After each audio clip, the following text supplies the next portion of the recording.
चंचल के पिताजी का देहांत हो गया था, जिसके बाद चंचल ने अपने पिता की खेती का काम संभाल लिया था ताकि उसकी माँ को ज्यादा परेशान न होना पड़े। चंचल खुद ही खेती किया करती थी और उसे आने वाले पैसों से उसके परिवार का गुजारा होता था। आज चंचल घर जाते हुए बहुत ज्यादा खुश थी। आज तो सच में कमाल हो गया। इतनी अच्छी फसल मैंने पहले कभी नहीं देखी। माँ को बताऊंगी तो वो फूल ही नहीं समाएंगी। चंचल बोलकर जैसे ही अपने घर में दाखिल होती है, तभी वह अपनी माँ को कुछ मेहमानों के साथ बैठा हुआ देखकर हैरान हो जाती है और उसकी माँ कहती है, लीजिए बहन जी, ये है मेरी बेटी चंचल, जिसका रिश्ता आप लोग लेकर आए हैं। चंचल मेरी इकलौती बेटी है। हमारे पास आपको देने के लिए ज्यादा पैसा तो नहीं है, लेकिन हमने अपनी बेटी को बहुत अच्छे संस्कार दिए हैं। वो आपके घर को स्वर्ग बना देगी। हाँ हाँ भाई, हमें भी ऐसी ही लड़की चाहिए जो हमारे घर को अच्छे से संभाल सके। हमारे घर के सभी लोग बहुत पढ़े लिखे हैं और पैसों की भी कोई कमी नहीं है, लेकिन मेरे स्वर्गीय पति की इच्छा थी कि मोहित की पत्नी गांव से ही आए, तभी हमें चंचल के बारे में पता चला। वैसे तो चंचल को शादी नहीं करनी थी, लेकिन तब भी उसकी नजर मोहित पर पड़ती है, जो कि बहुत ही ज्यादा सुंदर था और ये रिश्ता भी शहर से आया हुआ था। और हर लड़की की तरह चंचल का भी सपना था कि उसकी शादी अच्छे घर में हो। मोहित जी तो दिखने में बहुत नेक और सुंदर हैं। अगर माँ की खुशी इसमें है तो मैं मना नहीं करूँगी। अब वह लोग चंचल और मोहित का रिश्ता पक्का करके चले जाते हैं। चंचल भी अपनी खेती में दुगनी मेहनत करने लगती है ताकि उसकी शादी में किसी भी तरह की कोई कमी ना रहे।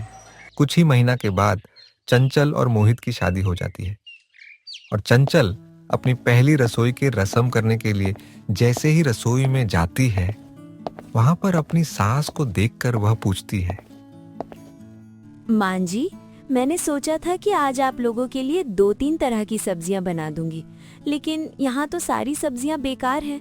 क्या यहाँ ताज़ा सब्जियां नहीं मिलती? बहू, ये शहर है, यहाँ गांव की तरह ताज़ा सब्जियां नहीं मिलती।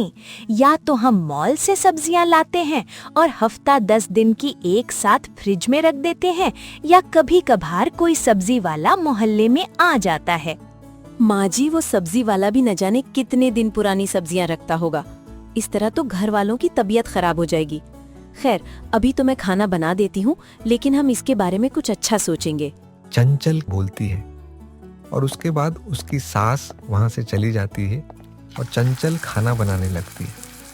ऐसे ही कुछ दिन गुजर जाते रहे। एक दिन सब्जी वाला मोहल्ले में सब्जी बेचने आता है।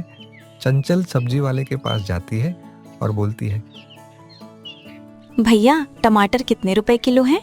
बहन जी, 60 रुपए किलो है। भैया, कैसी बातें कर रहे हो? टमाटर का रेट तो 40 रुपए है। आप इतने महंगे क्यों बेच रहे हो? बहन जी, यहाँ सब्जी लाने की मेहनत लगती है। इस मोहल्ले में कोई और आता भी नहीं है। सब्जी लेनी है तो लो, वरना आपकी मर्जी। अब चंचल गुस्से में सब्जी वाले से कोई भी सब्जी नहीं लेती और घर लौट आती है। वह सोचती है कि मोहित जब काम से वापस आएगा तो उसी से सब्जियां मंगा लेगी। शाम के समय जब वह छत पर टहलने जाती है, तभी उसकी नजर छत पर पड़ी खाली जगह पर पड़ती है। वह कुछ पल उसे ध्यान से देखती है और फिर खुद से कहती है, अरे, हमारे ससुराल की छत तो कितनी बड़ी है। यहाँ मैं कम से कम टमाटर, मिर्च, धनिया और बैंगन के छोटे छोटे पौधे तो लगा ही सकती हूँ। मोहित जी को बार बार परेशान करना भी ठीक नहीं है। चंचल ये कहकर अपने ससुराल की छत पर ही सब्जियां उगाने लगती है। वह छत की बहुत अच्छे से देखभाल और सफाई रखती है, जिससे कुछ ही दिनों में छत बेहद सुंदर नजर आने लगती है। ऐसे ही एक दिन देर शाम जब वह छत पर सब्जियों के पौधों की देखभाल कर रही होती है, तभी उसकी सास उसके पास आकर खड़ी हो जाती है। चंचल, क्या कर रही हो? अपने गांव की मिट्टी और खेती की याद आ रही है क्या? माँ जी, मैंने सोचा है कि अब से हम छत पर ही सब्जियां उगाएंगे।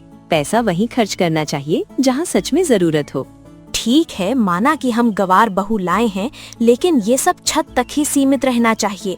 अगर मोहल्ले वालों को पता चल गया कि हम छत पर खेती कर रहे हैं तो हमारी क्या इज्जत रह जाएगी। आशा की बात सुनने के बाद चंचल को बहुत बुरा लगता है, लेकिन वह उनसे किसी तरह की बहस नहीं करती। हालांकि चंचल भी अपनी जिद की पक्की थी। अब वह छत के साथ साथ बालकनी और आंगन में भी कई तरह की सब्जियां उगाने लगती है। ऐसे ही एक दिन जब चंचल कुछ सामान खरीदने बाहर गई होती है, तभी उसे अपनी पड़ोसन नजर आती है। अरे चंचल, तुम्हारा घर तो दूर से ही कितना सुंदर लगता है। तुमने तो कमाल कर दिया। पहले तो घर बहुत ही सुनसान नजर आता था, लेकिन अब घर के अंदर कितनी ज्यादा हरियाली हो गई है। शुक्रिया। दरअसल माँ जी तो गुस्सा कर रही थी, लेकिन बाहर सब्जियाँ बहुत महंगी और खराब मिलती हैं, इसलिए मैंने ये सब उगा लिया। अरे, तो तुम इसका बिजनेस क्यों नहीं करती? तुम तो एक एंटरप्रेन्योर बन सकती हो। और वैसे भी जरूरी नहीं कि तुम गांव की हो तो हाउसवाइफ बनकर रहो। एंटरप्रेन्योर, ये क्या होता है? जो खुद का बिजनेस करता है उसे एंटरप्रेन्योर कहते हैं। तुम अपनी ऑर्गेनिक सब्जियां ऑनलाइन बेच सकती हो, इससे लोगों की सेहत भी अच्छी रहेगी। पड़ोसन ये बोलकर वहां से चली जाती है और चंचल को पड़ोसन की बात बहुत अच्छी लगती है। वो घर आकर ये बात अपनी सास को बताती है, तो उसकी सास बोलती है, माँ जी, मुझे एंटरप्रेन्योर बनना है। मेरी पड़ोसन ने बताया कि मैं अपनी सब्जियों का बिजनेस कर सकती हूँ। अरे गवार, वो एंटरप्रेन्योर नहीं, एंटरप्रेन्योर होता है। तुम पढ़ी लिखी नहीं हो, घर संभाल लो वही बहुत है। ये सब कुछ तुम्हारी बस की नहीं है। आशा ये कहकर वहां से उठकर चली जाती है। चंचल को बहुत बुरा लगता है। रात के समय जब मोहित घर लौटता है और चंचल को उदास देखता है, तो वह उससे उसकी उदासी का कारण पूछता है। जब चंचल उसे सारी बात बता देती है, तो मोहित कहता है, ये तो बहुत अच्छी बात है। तुम माँ की बातों का बुरा मत मानो। कल मेरे बॉस डिनर पर आ रहे हैं, तुम उन्हें अपना आइडिया बताना। चंचल बहुत खुश हो जाती है। भले ही उसकी सास उसका साथ नहीं दे रही थी, लेकिन उसका पति उसे पूरा समर्थन दे रहा था। अगले दिन रात को जब मोहित का बॉस डिनर पर आता है, तो चंचल अपनी उगाई हुई सारी ताजी सब्जियां पकाकर उन्हें परोसती है। खाना चखते ही मोहित का बॉस मुस्कुराते हुए कहता है, वाह, ऐसी ताजी सब्जियां मैंने कभी नहीं खाई। मोहित, तुम्हारी पत्नी बहुत अच्छा खाना बनाती हैं। सर, ये सब मेरी छत पर उगी हुई सब्जियां हैं। अगर हम इसे बड़े स्तर पर करें तो शहर को जहर मुक्त सब्जियां मिल सकती हैं। और ये सब्जियां सस्ती भी हैं।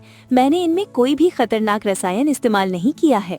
आपका आइडिया बहुत शानदार है। मैं खुद किसी नए बिजनेस में निवेश करना चाह रहा था। मुझे आपकी सोच बहुत पसंद आई। मोहित के बॉस को चंचल का आइडिया इतना पसंद आता है कि वह उसमें निवेश करने का फैसला कर लेते हैं। 1 साल के अंदर ही चंचल का बिजनेस खूब चल पड़ता है। किसी ने भी नहीं सोचा था कि चंचल सिर्फ 1 साल में इतनी बड़ी कामयाबी हासिल कर लेगी। 1 साल बाद ये तो मेरी चंचल बहू है, शहर की सबसे सफल एंटरप्रेन्योर। सच में मेरी बहू ने कर दिखाया। माँ जी देखिए, आज मुझे बेस्ट स्टार्टअप का अवार्ड मिला है। यही वही काम है जिसे आप गवारों का काम समझती थी। बहू, मुझे माफ कर देना। मैंने तुम्हें गंवार कहा, लेकिन असली गंवार तो मैं ही थी। मुझे क्या पता था कि जिस मिट्टी को मैं धूल समझ रही थी, वही एक दिन सोना बन जाएगी। देखा माँ, हुनर किसी डिग्री का मोहताज नहीं होता।